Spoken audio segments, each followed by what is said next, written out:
LeBron is stat padding to be the GOAT? I'm doubling down on that. Who the hell don't know that? One eternity later. I agree with you. I don't blame him at all for being irritated. He's absolutely right. Yeah. He's one of the greatest players of all time. And he's one of the most brilliant basketball savants of all time. The brother, he just knows what he's doing on the basketball court. So he has to fit in, but he will. Whatever it takes, as long as he's healthy enough.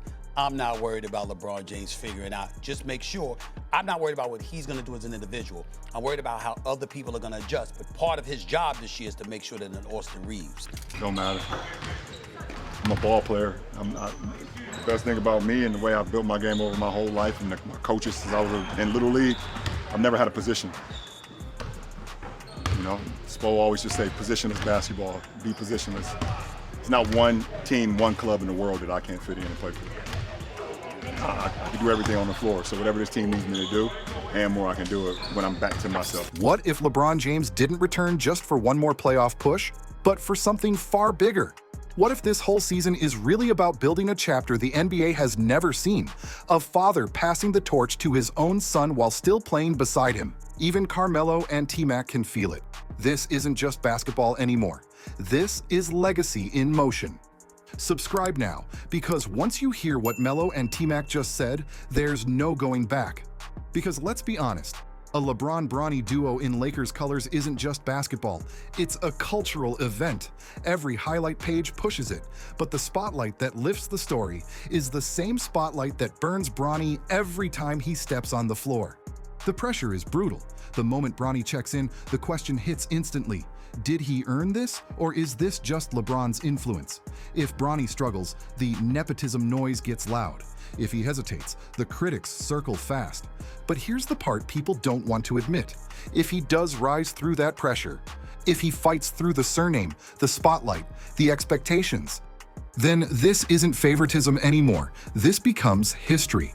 A father teaching his son in real NBA minutes on the biggest stage in the sport during the final years of one of the greatest careers ever. That's not a storyline. That's a legacy playing out in real time. And maybe that's why LeBron really came back. Not just to win one more title, but to write one last chapter with his son standing beside him instead of watching from the crowd. Carmelo Anthony, his brother in arms, his fellow draftee, didn't hold back. And what he said? It shocked everyone. Like what he brings to the game at this point in his career, he doesn't have to have the ball in his hands. Like he could turn into that third option on a really good team, Laker team, and be as effective as that third option as he would be with the ball in his hands. So I think him coming back allows Luka to continue to do what he's doing. He's going to give Austin Reeves that confidence, even more confidence to continue what he's doing. And now he can just pick his spots. That experience of him. LeBron James didn't return with hype or celebration. He returned with control. From his first possession, the game shifted. The ball stopped flying out of bounds. The tempo steadied. Players who looked lost a week ago suddenly had structure. Reeves moved more decisively. Davis got deeper touches. And the bench locked in, energized. This wasn't just leadership, it was restoration. He wasn't forcing shots, yet he still gave you 24 points on 14 attempts. He didn't dominate the ball, but still handed out 9 assists. He cleaned the glass with 8 rebounds and even swatted a shot on help defense. Just 2 turnovers in over 30 minutes. Total command. Spacing improved. Shot selection sharpened. The entire offense started breathing again. And it was clear from the bench to the coaching staff. This team moves better when LeBron is steering the ship. So now the real question hits harder: if he's still producing like this, still elevating everyone around him, why were so many voices ready to move on? This wasn't just a strong return, it was a quiet reminder. You don't replace greatness, you reset around it. And then there's Tracy McGrady, a legend who never got his fairy tale ending, watching LeBron create one in real time. You know, LeBron's return, and folks saying he has to fit in, he has to take a back seat to these guys because they playing so well. Are you kidding me? Yeah. Like, come on, like, let's stop that crazy talk. I think, because Bron has been playing off the ball. If people haven't been watching the Lakers and LeBron the last 3 years, he's been playing off the ball. And just when that control returned, the critics lost theirs. JJ Redick had just said it. The Lakers look smoother without LeBron. The numbers backed him. On-off stats, clean ball movement, better spacing clips were flying online. It felt like the analytics were exposing a truth people had been afraid to say out loud. The critics got louder. He's too old. He should step back. The team doesn't need him anymore. But when LeBron finally spoke, he didn't scream. He didn't defend. He just dropped this. Don't matter. I'm a ball player. The best thing about me and the way I've built my game over my whole life and the coaches since I was in Little League, I've never had a position. You know, Spo always just say, positionless basketball, be positionless. It's not one team, one club in the world that I can't fit in and play for. I can do everything on the floor, so whatever this team needs me to do, and more, I can do it when I'm back to myself. The moment he checked in, the offense didn't just function, it elevated. Shot quality improved. Ball security tightened. The team played with rhythm, not panic. Those same players JJ praised, they suddenly looked even better with LeBron guiding them. Rui was hitting shots in rhythm, Reeves was cutting sharper, AD was eating in the paint again. Within a quarter, the "they're better without Bron" talk went silent. Social media flipped on JJ fast. Smoother without LeBron? You watching this game? Analytics without context mean nothing. And they were right. Because Reddick's take ignored the weight LeBron carries that stats can't measure, his gravity, his tempo control, the trust his teammates show the moment he calls out a set. JJ didn't respond. He didn't need to. The footage did all the talking. The film exposed the flaw in the numbers, and once again, LeBron didn't argue. He just adjusted the narrative with a basketball in his hand.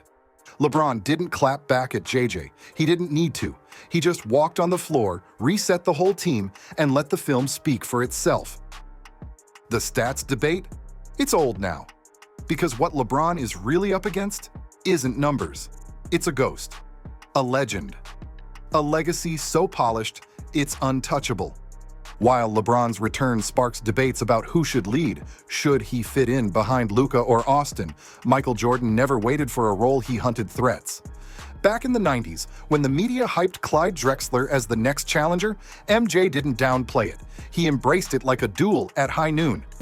Do you take this thing with Clyde Drexler seriously? Does that give you a little spur? Here's the next challenger, and you got to meet him at high noon on Main Street? That's exactly the way I take it, as a challenge.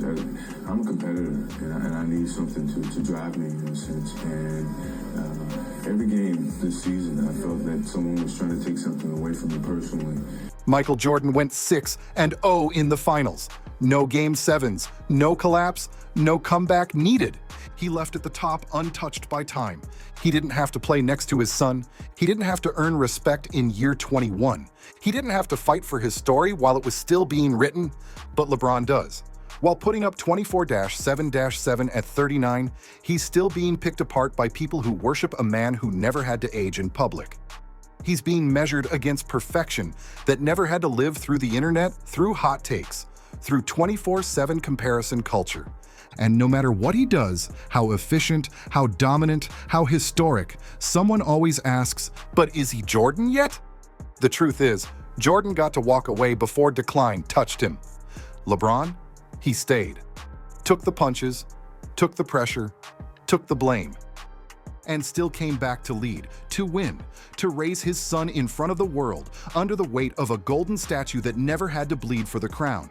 This isn't just basketball anymore.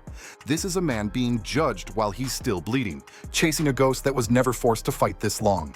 And I didn't listen to him, as you can see, and I just took on a challenge of going and trying to make things happen for myself. And after that first year, I just said, well, this may be something that I can roll into a dream come true or just reach some of those ultimate goals. Stephen A. also went loud, as always.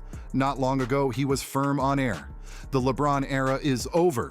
LeBron is stat padding to be the GOAT. I'm doubling down on that. Who the hell don't know that?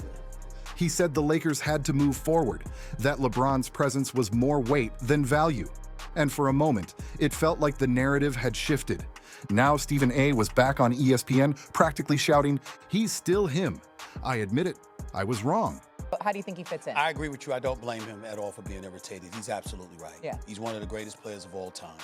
and he's one of the most brilliant basketball savants of all time. The brother, he just knows what he's doing on the basketball court. The pivot was so sudden, fans didn't even need to dig. The clips were everywhere, back-to-back takes just days apart. One moment writing the obituary, the next praising the king like he never left his throne. But it wasn't accountability, it was survival. Stephen didn't change his view because of film. He changed it because the temperature changed. The crowd flipped, the narrative flipped, the numbers flipped, and Stephen A. went with them. But LeBron? He didn't flinch. He didn't clap back or quote tweet. He's been through this cycle for 2 decades, because when the noise gets loud, he doesn't match it. He just turns it down by playing better than ever. Some people talk loud when power leaves the room. While LeBron was out, the noise started rising again. Dylan Brooks, the same player who once called him old and bragged "I poke bears," was back in headlines, not for game dominance, but for keeping the disrespect alive. And he wasn't the only one. Other players, rival voices, started getting bold too. Subtle digs, side comments, just enough to feel safe while the king was off the floor. But the moment LeBron returned, that volume dropped like a dead mic. There were no more bear jokes, no more backhanded quotes. Brooks, still chirping, still chasing headlines. But it felt empty now. The presence had returned, and with it came silence from the ones who once wanted to test it. Because that's what LeBron brings when he walks back through that tunnel. Not just leadership, not just production, presence. He doesn't respond to noise anymore. He doesn't chase respect. He re-enters the room, and suddenly, all the barking stops. Skip Bayless never held back. He's been LeBron's loudest enemy for years, and even now, he won't let it go. During LeBron's absence, Austin Reeves stepped into the spotlight. He did the interviews, landed endorsements. Headlines started calling him the new face of the Lakers. And when he said, "We proved we can win without Bron," it didn't sound like a fluke. It sounded like a transition. But then LeBron came back, and the air changed. Reeves wasn't benched. He still played minutes, but the rhythm was off. His confidence looked muted. The assertiveness faded. He passed on shots he normally takes. His cuts weren't as sharp. His celebrations? Gone. It wasn't punishment. LeBron didn't need to say a word. But his presence alone reminded everyone of the order. By the second half, the spotlight had shifted back, not with force, but with gravity. Because when the leader returns, the echo's quiet. And when the king walks back in, the crown never needs to be announced. It's felt. Not every shift in energy is visible. Some things are only felt behind closed doors where the real talk happens. While LeBron was rehabbing, a quiet rumor started spreading. One young voice, reportedly from inside the locker room, had said it plainly. "We'll be fine if he doesn't come back." It wasn't caught on camera. It didn't need to be. Whispers travel fast when they cut deep. And now that LeBron is back, the room feels colder. Handshakes that used to be solid are now brief. Smiles are tighter. Conversations are shorter. No direct conflict, just that heavy silence that hangs between teammates when something unspoken lingers. Then came LeBron's post-game quote, "I just want to finish what I started." He didn't point fingers. He didn't name names. He's too experienced for that. But anyone who knows LeBron knows what that line meant. He doesn't fire back in interviews. He keeps score in silence. And when the time comes, he doesn't forget who underestimated him. Because for LeBron, the scoreboard is never just for the game. It's for the room.